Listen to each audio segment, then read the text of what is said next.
Tom Bain, and we're here to talk about the recent flooding event that happened this week that clearly affected a lot of folks in our region in a very negative way. So we want to update you on a number of things related to this week's flood event in Windsor, Tecumseh, and Lakeshore. From our perspective in Windsor, this event has grown considerably every day since Tuesday and has become the largest flood event in our city's recorded history. As of 1:15 this afternoon, we have had reports of 3,793 basement floods in the city of Windsor. As everyone knows, roads were flooded, water was flowing in some cases, water was flowing into the front doors of homes on Riverside Drive, and the intensity of the storm was second to none. In the city of Windsor, we had rainfall in different parts of the city that ranged from 90 millimeters to 210 millimeters. Now, I've read some disturbing comments from people who think we aren't investing in our sewer system, and I want to use this opportunity to offer some perspective on the spending the city of Windsor has made on the sewer systems over the past number of years. Between 2001 and 2008, the city spent $122 million on sewers. Between 2009 and 2016, the city spent $273 million on sewers. And this does not include the amount spent on sewer projects that are done as part of larger road projects. So for instance, we're doing Cabana Road right now. There's a whole sewer component to that. That amount that I just gave you, that's in addition to the amount that we're spending on road projects. So it's worth noting, because I've read and seen others say that, you know what, we've been holding the line on taxes in the city of Windsor for a number of years and we've been starving the infrastructure. It's just not true, and that record spending was done at a time when we were holding the line on taxes. So in addition, just 2 months ago, City Council approved an additional $12 million in spending related to clean and wastewater projects. Next year, or the next 5 years, between 2017 and 2021, we will be spending an additional $131 million or more. In short, we have been spending a lot of money to make changes that will ultimately improve the function of our system. Now, many have said, rightfully so, you've spent all this money and you still have basement flooding. And they are correct, as there isn't a sewer system in Canada that can handle the amount of rain that fell last year or this week. Underground in the city of Windsor, we have more than $1 billion worth of sewer infrastructure. And I've said to the city engineer, why can't we just start oversizing the system? Every project you move forward with, make the sewer larger than it is today. And we'll start today in a century from now, because we have some sewers that are 100 years old in the city of Windsor that are still functional. In a century from now, if we started that today, and the answer was simple. You could do that, but for the next 50 or more years, it may make no difference on the residents you're trying to help today. So I said, well, why can't we build more stormwater retention or high water and high flow water retention ponds? And the response was, you can. And that may work, but you need to know where to best locate them before you spend up to $100 million to do that. In addition, in the city of Windsor, we have 6 discrete sewer systems under the ground. So if I build one on the west side of the city of Windsor, that pond will have absolutely no effect if a storm happens over Riverside. So what exactly are we doing to address both the long-term and the short-term issues? The long-term solutions are expensive, and they need to be informed by the best data. Accordingly, we are on the tail end of completing our sewer master plan, which will guide major future capital projects. As mentioned, just 2 months ago, City Council approved an additional $12 million for sewer projects, part of which was allocated to the accelerated completion of the camera inspections of every foot of our sewer systems, which is being done as part of the sewer master plan. Now, even with the acceleration of camera inspections, the sewer master plan isn't scheduled to come back to City Council for another year. But as a result of the events this week, I've asked the city engineer to further expedite completion of the plan and present to City Council a report outlining the funds needed to accomplish this goal. It's a complex process. There are many steps involved, and many of those steps are sequential. But we need to have this information as quickly as humanly possible. While we wait for the long-term solutions, the City of Windsor continues to offer the free downspout disconnection to all homeowners and the basement flooding protection subsidy, which currently covers 80% of the cost of having a backflow valve and or a sump pump installed at your house. As a result of this week's events, I will be asking City Council to cover 100% of the cost of this program moving forward. The city will help every single household that was flooded to try and reduce the chance of flooded basements in the future. This equipment helps, but it is not foolproof. It does help if maintained properly, but will not guarantee with absolute certainty that a flooded basement will never happen again. But the City of Windsor, myself, all members of City Council, we want to help. And this is the best solution available in the short term.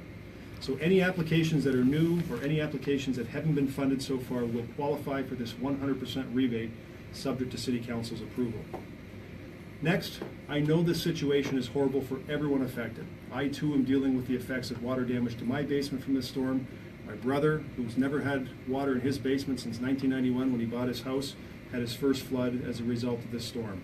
And one of the worst things about these types of events is that many residents no longer have flood insurance for their basement. And if they do, it's expensive, or it's only for a fraction of the actual cost to repair the damage.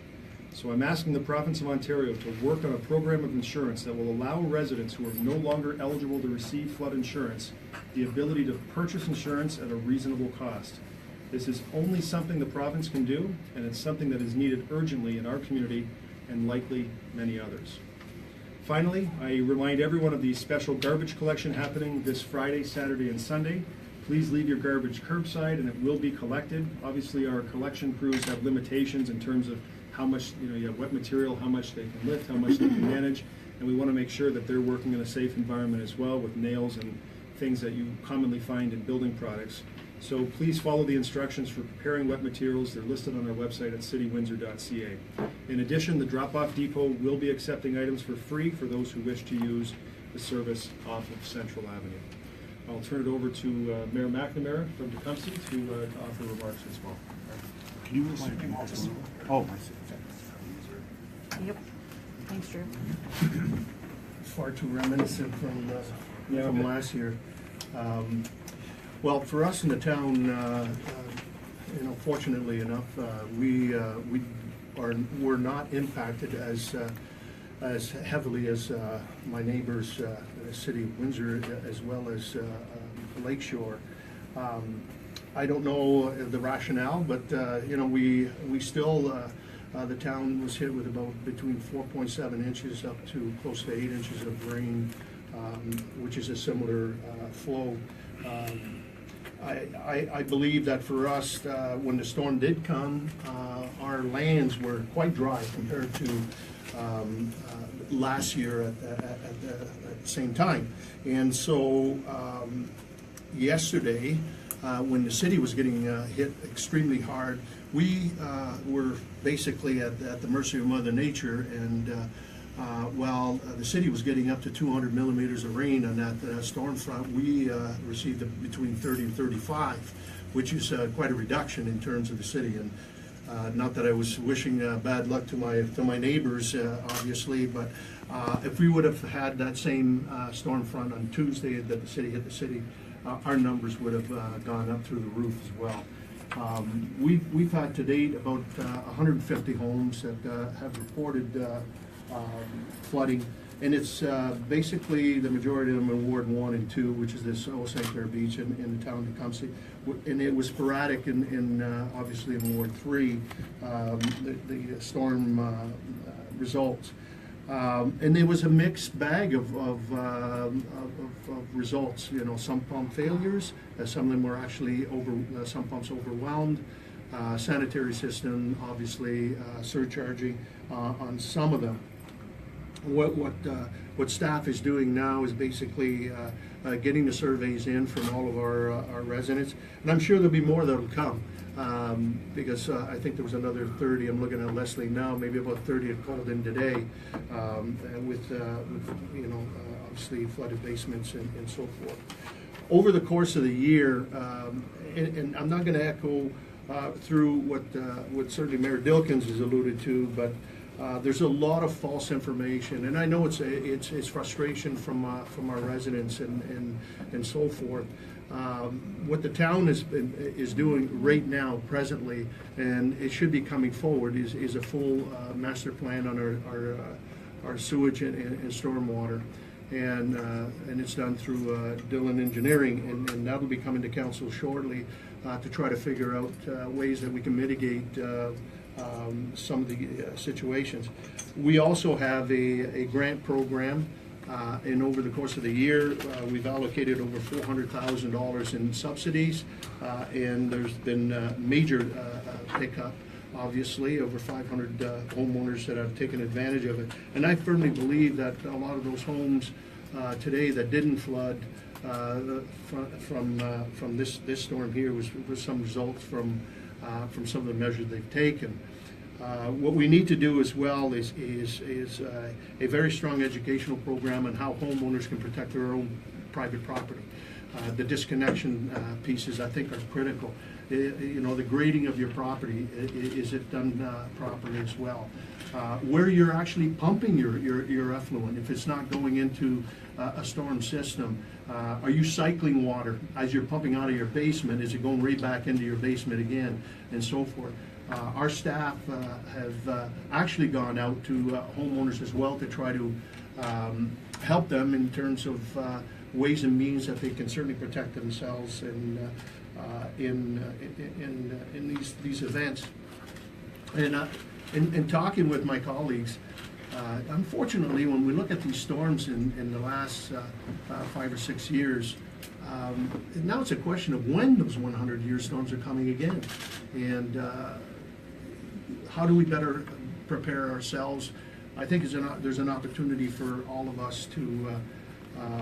Water doesn't know boundaries, and we need to start working collectively together. We've had those discussions and appealing to the province as well, how our master plans will indicate where our most vulnerable areas in our communities are, and how do we try to mitigate those. But it's a very, very costly venture, and I've asked our administration to look at, if we were to build our whole town system to take 100-year storms, I want to know what the costs are. But for us to repair our infrastructure, it's over $600 million for a town of 24,000. You can see it's a very daunting task for us as a community.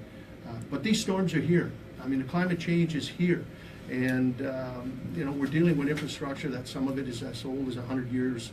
And to bring that to certain standards, we are doing what we can and going above and beyond in terms of dollars that we're spending in our communities to help mitigate that. But it's, again, we are going to continue to invest. We've got a grant that we received just recently, plus town ratepayers, a $3.2 million investment in the I&I issues that we have in Ward 1 and 2. Unfortunately, Council's going to receive the tender on, I think, September the 11th. And so that's just a couple of weeks from now when work will begin shortly after. So with that, you know, I'm a stats guy.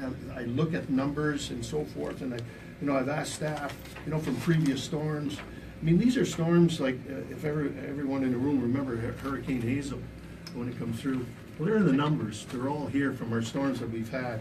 And these are 1 in 100-year storms that are happening almost on a yearly basis. And our systems are just not equipped to handle those extreme volumes of water. And I just want to extend my thanks to, obviously, all the first responders in all of our communities, the city, the county, my neighbors in Lakeshore, and certainly Tecumseh. Many of those were out helping our constituents in all of our community, and while their basements were flooding. And so it shows you the dedication and passion that our first responders have in our community. So with that, I'll then relinquish the chair to Mayor Bain.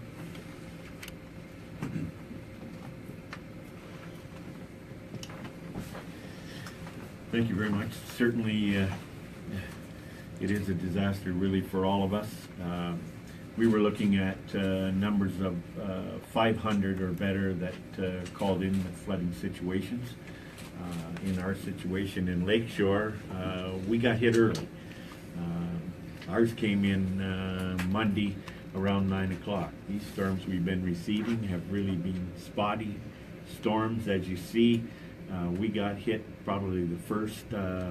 I was out till 1 o'clock in the morning, Tuesday morning. Our staff was out all night long, making sure that our two pumps were working properly. It was a small area, but everyone within that area got hit hard. We were hit, especially in our Russell Woods area, Pearl Street area. So it ran from Manning Road all the way over to Puce and north of 22. We received in that area 6 inches, 8 inches, and just shortly down the road in the towns of Bell River, they received 1.5, to just show the difference. And a lot of that rain on Monday night came down between midnight and about 2 in the morning on Tuesday. So in about 2 hours we got 6 inches itself in that time. This was complicated by the fact that there was an automobile accident, knocked the hydro out in the Puce-Emeryville area, so homes didn't have sump pumps working unless you had a backup system and a generator of your own, which of course a lot of us don't have. There was no power to pump out your basements to begin with, because an accident had knocked out the power. So for 4 hours the flooding continued with sump pumps not working. So that certainly complicated the situation for all of us in the area. And I'm pleased to say that we too had a number of volunteers who were out.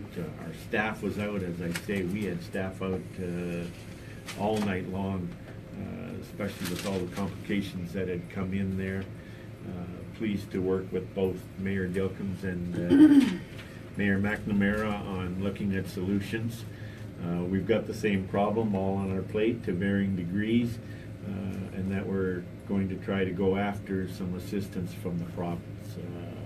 Minister Morrow has been very receptive in talking with the mayor, and his staff have been, I know, in contact with myself. They are coming down here. We'll be meeting with them. We've been notified that it's not necessary to declare this a disaster area, that they'll be down and come down and make their assessment, and that, according to the Premier today, we'll get some help for our people. And I just want to re-emphasize the situation where people have lost their insurance. One of our main areas is Orchard Park, which was hit so hard the first time. A lot of the new flooding that we had was in new areas, but Orchard Park's one of our areas where it got hit twice. The last storm roughly a year ago, and now many of those people, their insurance was canceled. So they're looking at huge bills in doing restoration to their homes. So we'll certainly be, make sure we'll be in full support of the movement to try and get some help insurance-wise for these people. And I just really want to end also by thanking all of our staff, thanking our neighbors, thanking many of our volunteers who are out there helping so much in driving around, seeing all the neighbors out there helping and lending pumps to one another, and doing what they can.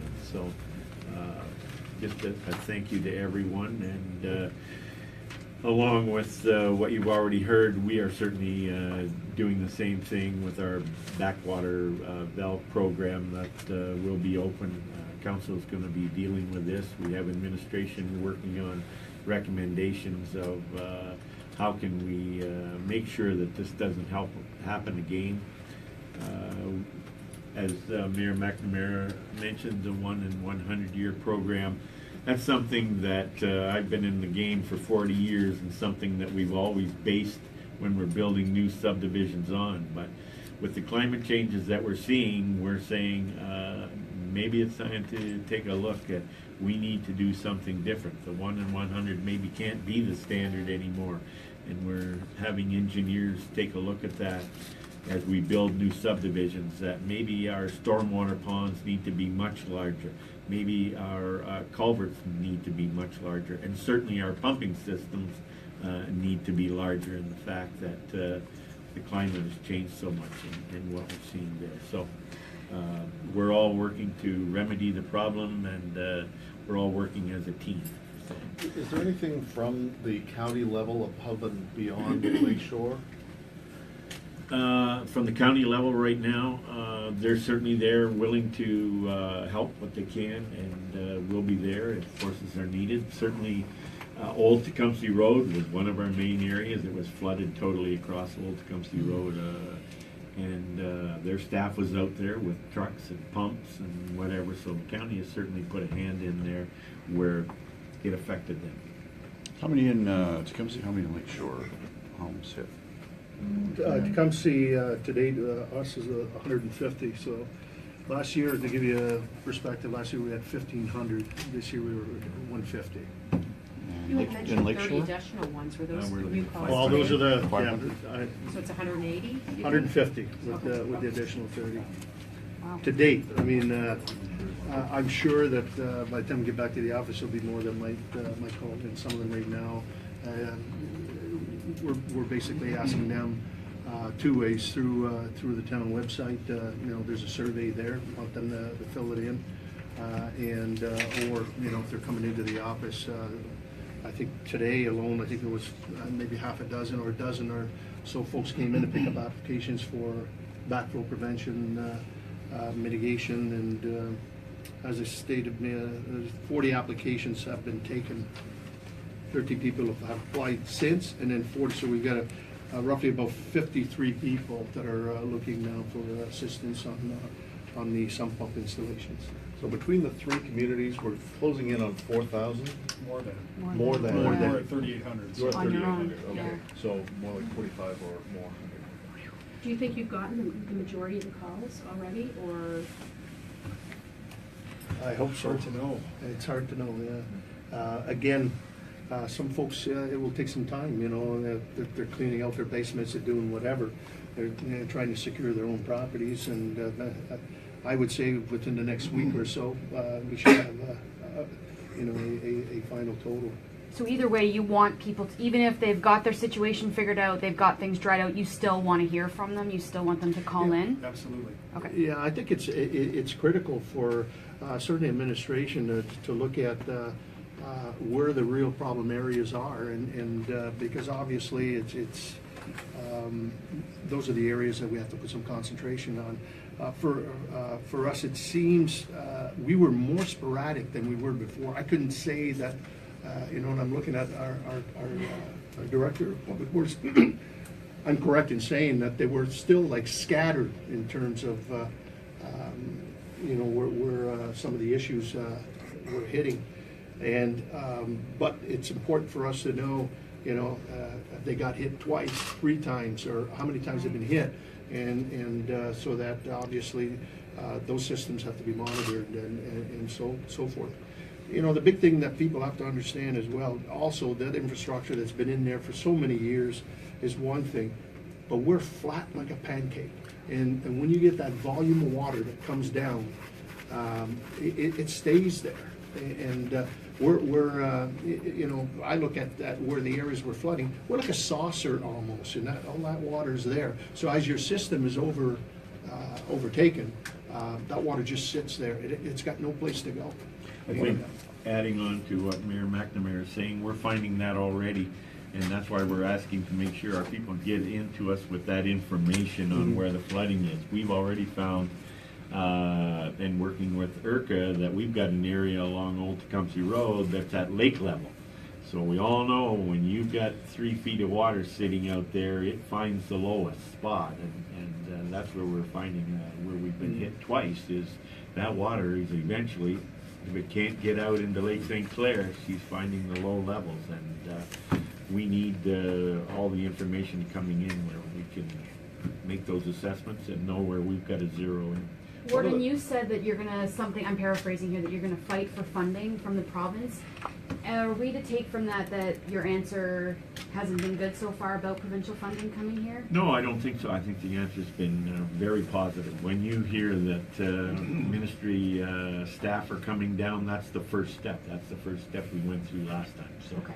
but I think I used the term fight because if you back off, you may not get it. So we know you got to keep the pressure on. Okay. So Minister Morrow did reach out yesterday. Can you guys swap again? Sorry. Musical mayors. Yeah. You may not speak for the chair. You have to be in the hot seat. Okay. So Minister Morrow did reach out. Minister Morrow, Bill Morrow is the Minister of Municipal Affairs. Is it still housing too? Municipal Affairs and housing? No, just municipal affairs. Okay, Minister of Municipal Affairs. And he did reach out, and he is the one who actually has to sign off on the municipalities, joint municipalities' admission into the Disaster Recovery Assistance for Ontarians program. So much like the warden said would happen last time, is we notify that we have a significant event, a disaster type event. They send a team down from the Ministry of Municipal Affairs. They do an evaluation. They then make a recommendation to the minister. The minister says yes or no. Once he adds the communities to the list, that opens the program for residents to apply under the criteria of the program for reimbursement of eligible costs. When So will they- it's not, let me just say, it's really the only program that's available. It's not, you know, it's not the program where people are gonna get rich when they apply. I mean, there are eligible costs for every type of item, and there are certain exclusions. And so, people I know have been frustrated in the past because if you just had water back up through the floor drain in your basement, many have been excluded because of that. But those who've had seepage in the walls, think of the lady in the 6200 block of Riverside Drive, saw the pictures and went by there, the water was literally flowing in the front door. That is an event that would basically qualify, by my reading of the criteria, for 100% reimbursement. So I know some folks have been disgruntled and disappointed in the past as they've applied through that program and either been denied or they've only seen a portion of their claim reimbursed. But it's the only tool that the three of us have. It's the only tool that's available to be able to offer to residents from the provincial level. So in my conversations with Mayor McNamara and the warden, and my comments to you this afternoon, we want the province to set up a program that our residents who in Orchard Park or in Riverside or in Tecumseh, who no longer can qualify for insurance for flooded basements and get scared every time they leave their house, and then when a drop of rain comes, I understand that.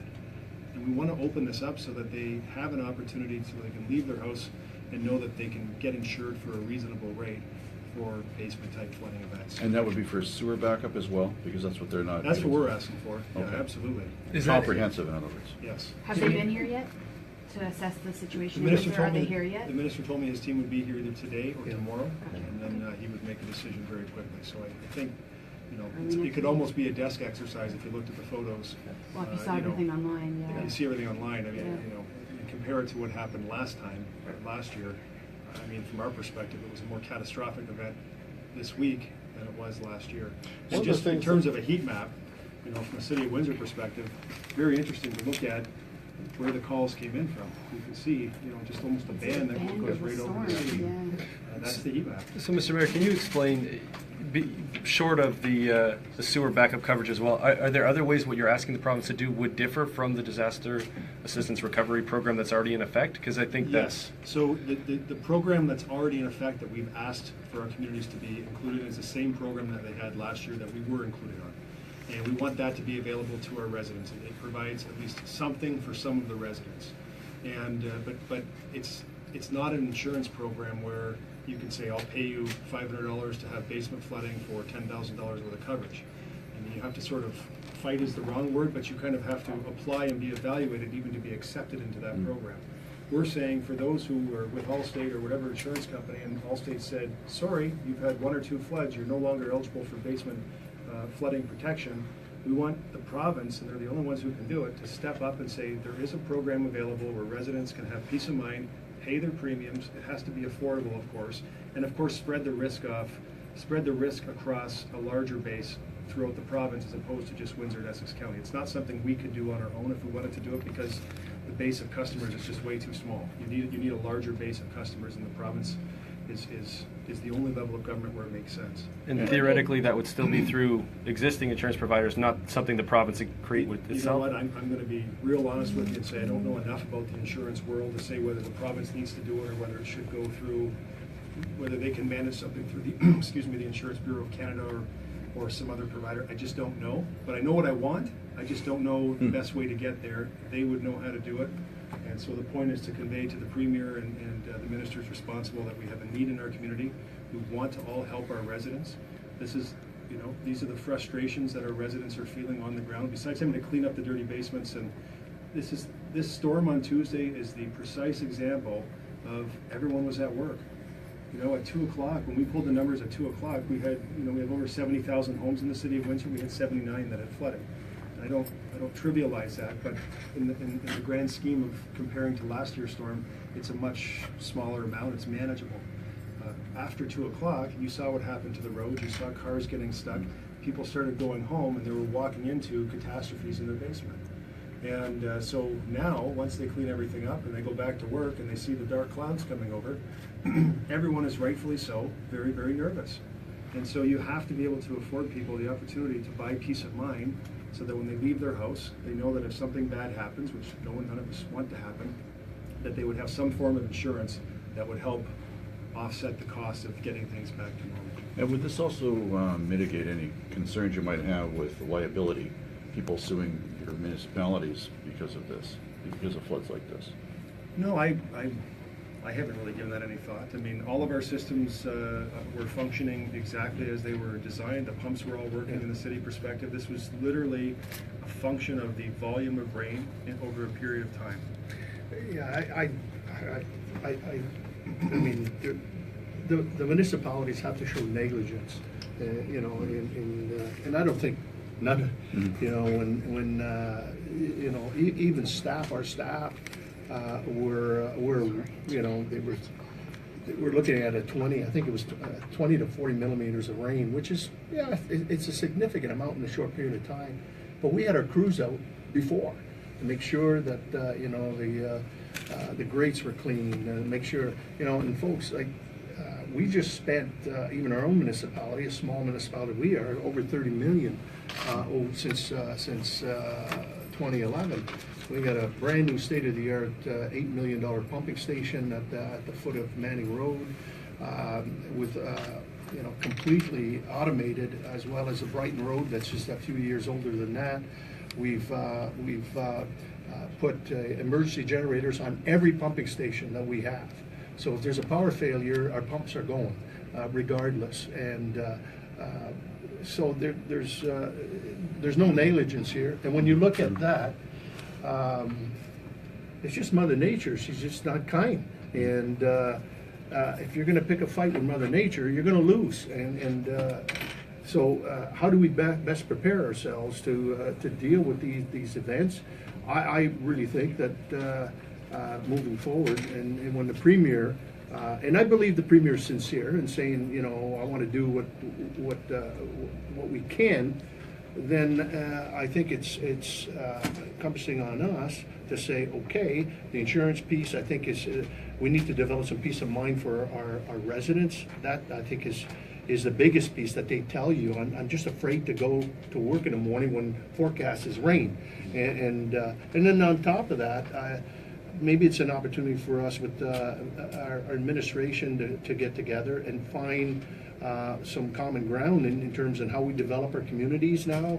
I'm trying to get a handle of these storms that are going to be coming. I don't know when, but they're here. And how do we advance technology to help us? And I think that's where the province is going to have to come in.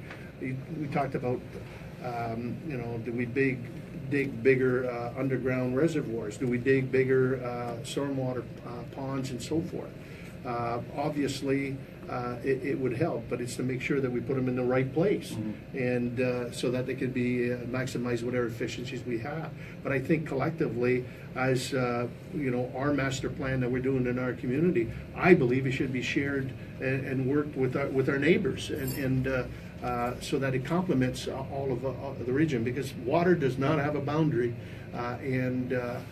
so we need to work collectively together, and we do share a lot of services like water plants and sewage treatment plants and so forth.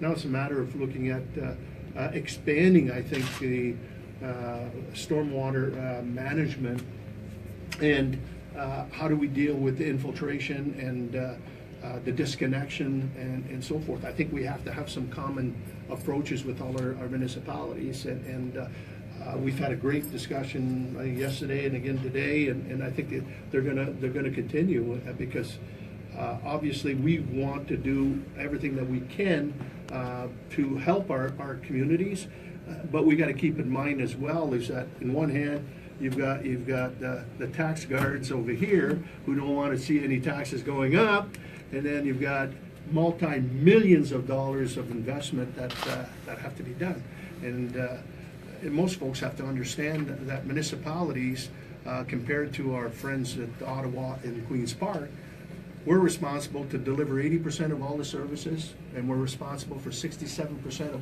all infrastructure, and we have to do that on 9-cent dollars. Those are all tax collected. So I totally agree with my colleagues in terms of we are spending money, and when you look at it and look at our budgets, and you'll see, our biggest cost for us in the town is our life cycling, which is managing our infrastructure. It's where the largest component of your taxes are working on behalf of our citizens, and but we're certainly gonna have to ask the Premier that maybe it's time that the federal government, instead of having lottery systems, start looking at getting that 9-cent up a little bit so that we can really be aggressive on infrastructure. And so if the province and the feds are saying they're here to help, I think if we put our staffs together, they'll show them where help can occur. Because it's regional, does IRCA have a role to play here? Yes.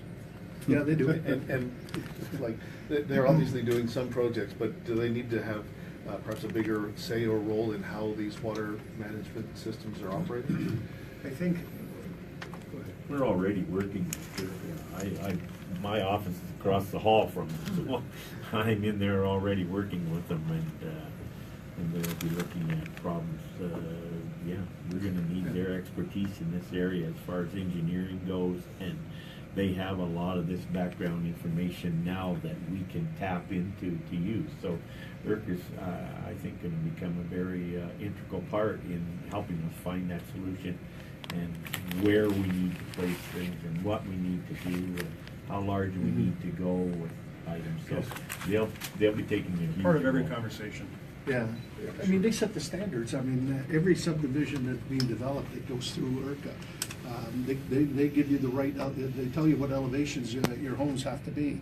They tell you, outflows and inflows. I mean, they play a major role in terms of how we developed our areas. But my biggest concern, I think, more than anything, is that whatever standards we've got today, or the standards we've been working on 5 or 10 years ago, are they adequate enough to deal with us for the next 20 years from now or 30 years from now? I think that's the whole question that has to be asked. Is the technology of today dealing with these issues that are confronting us right now?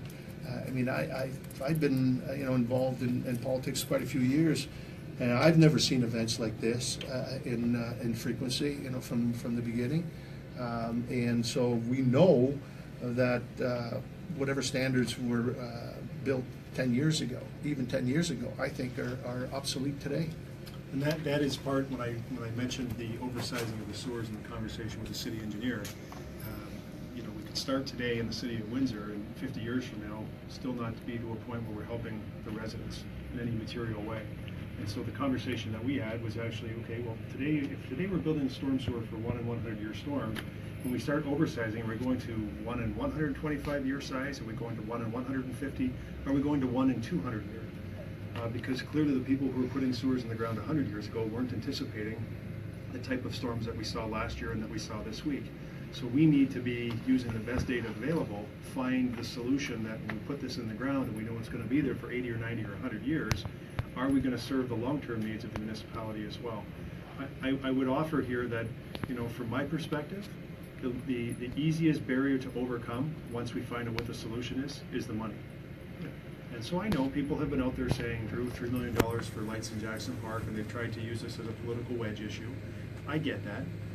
And timing is horrible. Timing's everything in politics, and I get the timing on that was horrible, and who could have predicted 10 days before when the report was released publicly that we would have had the most catastrophic flooding event in the city of Windsor the day after City Council approved it. I get it. But I'm not playing politics here. I'm trying to help the residents. We're trying to do what's right. And from our perspective, if we're asked to put in a $100 million retention treatment basin or high water treatment basin, not treatment basin, but holding pond basically, we'll find the money to do it.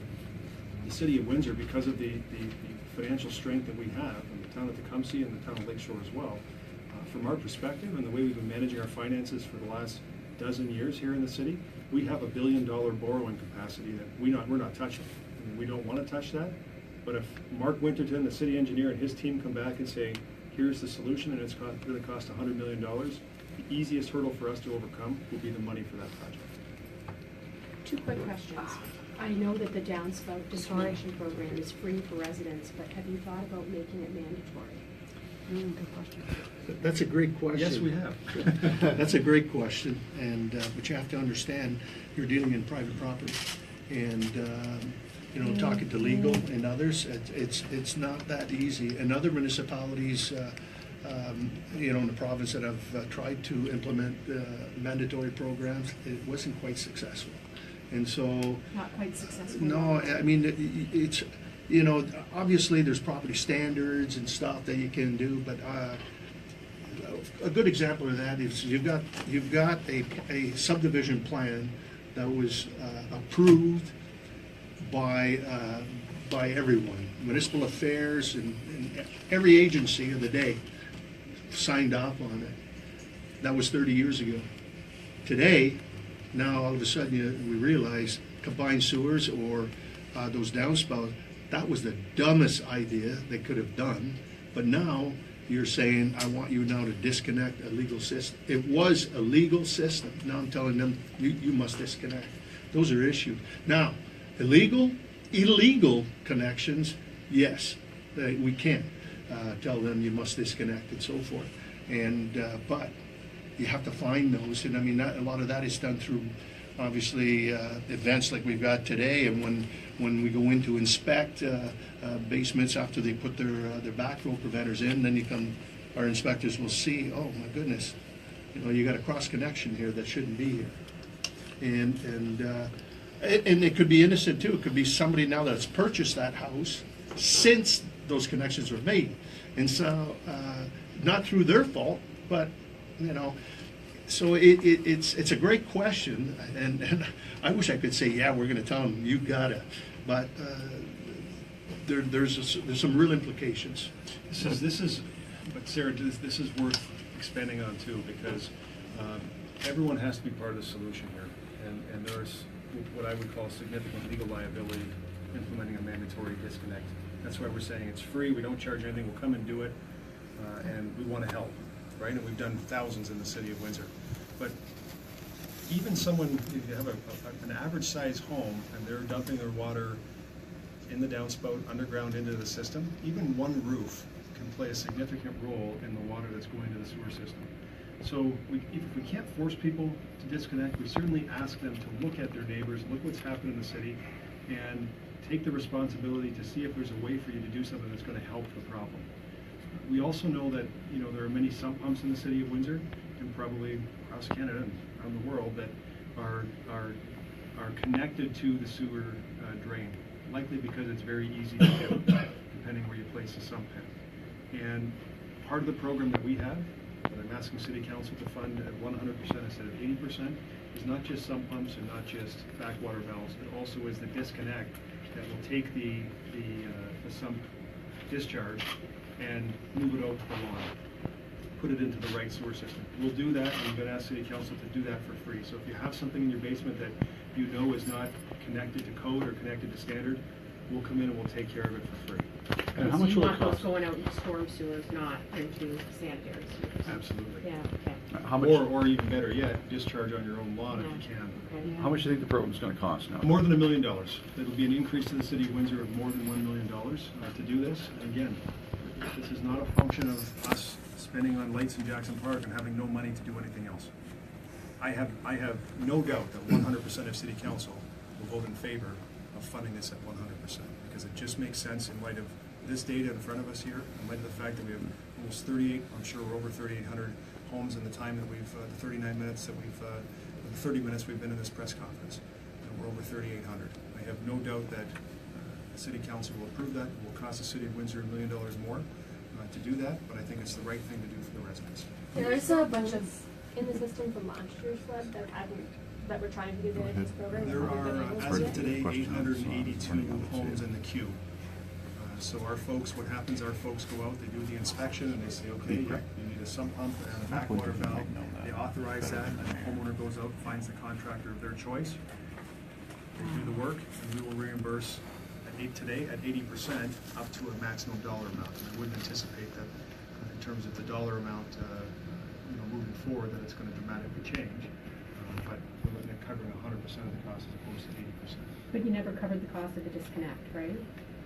The disconnecting We your did. sump pumps. You did We cover did. that as well? Yeah, we do today. We Okay. do today. $200 or $300, I think we provide up to $200 or $300. What about small business as well, both for the provincial insurance and program that you're talking about? So Looking the- at small business too, can we look at The that? Disaster Recovery Assistance for Ontario, I believe, I just want to check, but I believe it does cover small business. I want to go back and just verify all the criteria online, so they'd be covered there.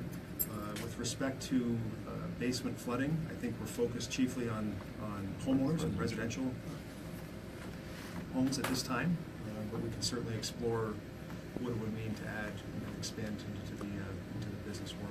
Because Go ahead. There's so sorry.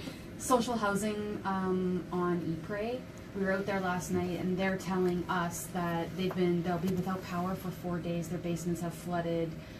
Your comment on what the city is doing for people in social housing who, are really up against it at this point. Yeah, They so- can't even be at home. That's the first I've heard that they're going to be without power for that length of time. Okay. Certainly we'll be in contact the moment you leave with Windsor Housing to figure out what's going on there. Listen, this is horrible. I'm not going to sugarcoat this and sit here and try and tell any one of you that this is a great situation. It's not that bad.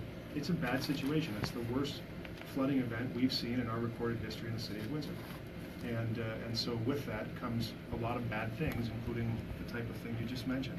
I feel for those people, and anything we can do to help, to get them back on their feet here and help with Win Home, we're happy to do that. Further to that, people are saying that the power was out, and so the pumping station there wasn't working. I don't know if that's you or a Mark question, but do you have any information on that? It's probably a Mark question, but I'm told that all pumps were working, and we have generators, so. Chris Manzon is out there, and he said, absolutely. And your backups for all those? Because so few people were able to take advantage of the provincial program, have you given any thought to asking the province to change the criteria? Well, I can tell you, now I'm going to wear my other hat, as the past president of AMO, the whole ODRAF system in the past, there has been some changes that have been made. There's no doubt that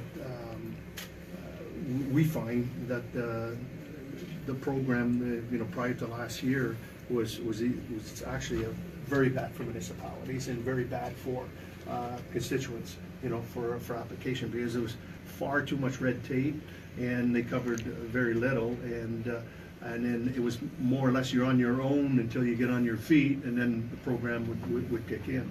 A lot of that was issues that happened in Godrich and the tornadoes in other areas and other communities where they've had a very, very difficult time. They still got a ways to go. As I alluded before, it's the basic necessities, and then obviously the criteria of where did the water come from is the biggest piece. And when you have events like this here, it's basically systems are completely overwhelmed, and it shouldn't make any difference where the water came from. And so this is what we're trying to to convey, obviously, to the, certainly to the province. So you're gonna ask them to change the criteria? Yes, we're gonna continue to ask them for improvements. Is there an amount, there's that petition now, it's been changing gears a little bit, but you brought up the Christmas light issue. So there is this petition out there where it's gaining ground, like 3,500 people. Is there a number of signatures where city council will then maybe take a look at that issue again, with 10,000 people? I don't know what it would be. It's entirely up to city council. So just to be clear, I want to make sure I have this all in one piece. So the 100% coverage will be for what? So the program that we offer, the basement flooding protection subsidy program that we have today, covers 80% of the costs, up to $2,800. And that covers the installation of a backwater valve, a sump pump, and then the disconnect, the diversion from your sump pit. Either I think it's an outside disconnect. So the idea is to not change the criteria of the program, but to now cover 100% of the costs. And that will still have to go through council. Yes, I need council's approval to change the percentage amount. That'll be at the next meeting? 82 that are already in the queue, they won't be grandfathered, they'll be Oh, yeah. under the 80% No, rules. no, I would say if they haven't If they gone haven't ahead and gotten done it the done, installation, if we haven't paid them yet, Yep. anyone who's paid will be It's all- covered at it's 80%. done. Anyone who hasn't been paid, in the queue and or applying as of today, correct. 100%. And the goal from this is to Gotcha. bring us to Tuesday's meeting of city council. Perfect, thank you. So you pay for a backwater valve, the valve itself, you pay for a sump pump, Yes. and the disconnect. Up to a certain amount for the disconnect, or the full cost of the So disconnect? the total amount you can get today is $2,800. Okay. That's the total amount we'll cover. You're not gonna change that part, Well, no. but you'll just go up to 100%. Up to 100%. If I'm remembering correctly, last year, declaring a state of emergency helped, or the idea was that that could help when people are applying for disaster assistance. And given that you're saying that this is worse, is there a reason that it wasn't declared this time, or? Yeah, so actually, one of the things that we learned the last time we went through this is that we actually don't need to declare a state of emergency to be able to activate the disaster recovery assistance program. So we had the emergency operations center open in terms of all of the staff were there on Tuesday night. We were doing the regular exercise. It wasn't a state of emergency, but we were going through the regular exercise, informing the media and making sure that all the staff at the highest levels knew what everyone else was doing. And so we had things under control with respect to how we responded to issues, but we didn't actually need to declare a state of emergency to be able to access the program. So it's 100% up to $2,800? That's correct. Okay. The question I don't want to ask is, what if this never happens again? Like, we had the polar vortex, 2 winters of the worst. Vortex, that's getting it old. 5 years of drought is what 2 you're saying? years, but Don't jinx it, Peter. No, you just no, did. jinx it, It's jinx over. it. You did See, that's why I jinx didn't it. want to ask the question. You did jinx it. No, jinx it away. We don't want any more water. That's it, get out of here. Okay. But I mean, you invest billions, tens of millions in That's why when you're talking about large ticket items and $100 million projects, you want to be informed with the best data. You can't just say, okay, we're going to put I could look at this as a non-engineer and say, you know what, Mark, why don't we just put it right here? It seems like there's a lot of vacant land on Ward 9. And The other thing, the IBC, the Insurance Bureau of Canada, if you go to their website and look at, they've done a model of, and I know I was at in Ottawa in 2012 and as the AMO president, and they did a presentation there.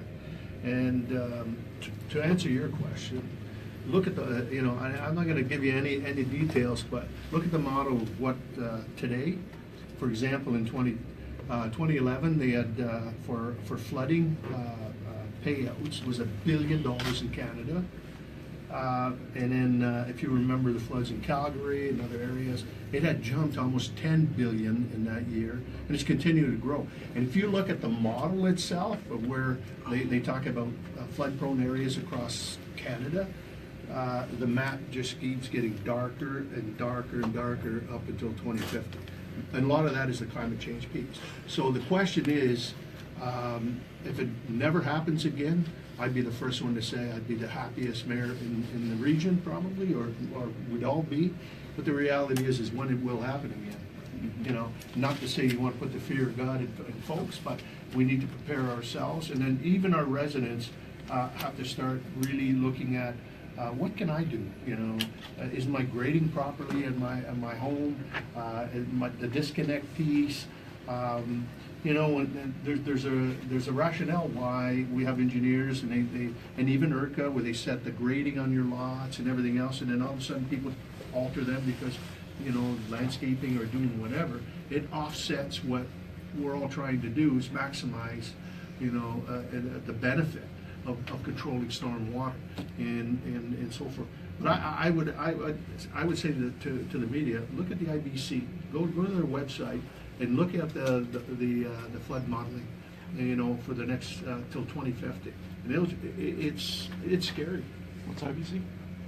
The International Insurance Bureau of Canada? Insurance Bureau of Insurance, Insurance Bureau of Canada. How come LaSalle didn't get flooded? I mean, they had more rain than anyone else, but they didn't get flooded. Yeah, but look where it happened though. The northwest corner, right where Turkey Creek is, Yeah, just and touched it. you know, I would say if that same amount of rain would have been on the south end, where there's a lot of asphalt parking lots, Yeah. I guarantee you they would have got more flooding. Mhm. And but not that I wish it on them. I'm glad that, you know, the bottom line is it basically, when I talked to Mayor Antea, it was the northwest quadrant of and you can pretty much Pretty you much can where see that- where the that rain was coming. dark blue is. Yeah. Yeah. Because that storm, I remember I was at lunch, and I remember looking at the west sky from Tecumseh, and I said, oh my God, here we go again. We're gonna get hit again. I'd never seen a sky that was as black as it was at noon. And it was right over Windsor. And 2:30, I was in meetings looking out my office, and that black sky hadn't moved. You good? No, it wasn't an eclipse. And then all of a sudden, when it did move, it clipped us and it missed Lakeshore that day. If we would have had that, that would have given us probably what we received on Monday and what we would have potentially gotten from that storm. We would have been close to 300 millimeters for sure in less than 24 hours. So, you know, Mother Nature says, okay, you guys had enough on Monday, we're not gonna give you any more on Tuesday. But that's basically, I think, the way that storm approached. It's these narrow bands that, just like last year, and it stalls. For whatever reason, it stalls over certain areas, and just, If there's one plus though, by 6 or 7 o'clock, most of the streets are drained. Very quickly. Yeah, it's very quickly so, after this. so what's the answer to that? Why is that? The systems work. Because those systems function. Right on. Right. It's because the system worked. Yeah. And folks will say, oh, you just turned the pumps on. You know, and I mean, it's Right. like your So sump we're just gonna pump. wait till it gets this high and No, then. Yeah. it's like, Now? it's like, Now? yeah, it's Not like now. your sump, Not yet? it's like your sump pump. Yeah. It goes on and off automatically on the float system. Well, our pumping stations, not only, we've got it monitored, and we've, basically, our director, he could be in Vancouver, he knows when those pumps come on. That's the thing. We all have SCADA systems. Yeah. On the pumps. We can tell you probably for the last 10 years, the day, the time, and the second that a pump was taken down, and the date and time and second it went back on. If there was a blip, if it was taken out for repair, all of that's recorded, and it's all computer controlled as part of the SCADA system. So, you know, there's no hiding it, quite No, frankly. and ours are all emergency backup, and so if there's a power failure, they automatic, you know, they're running all the time, and so it's just that the system's overwhelmed, and the streets are designed actually not to pump 4 feet of water, but they're designed to hold Retain water, it for a while. and then when the system catches up, boom, the water goes. So let me just say one more thing. I know you guys thank staff, and I want to thank our staff. I also want to thank the residents, because there were many in the city of Windsor. I know you had a pocket of homes hit, and then right next door there'd be a pocket that weren't hit, and those folks came out and helped their neighbors, and it's just such a Windsor-Essex thing for people to help their neighbors and make sure that everyone's, you know, getting back on their feet. So as mayor of the city, let me say thank you to all those residents who stepped forward to help their neighbors who were affected. It's very much appreciated.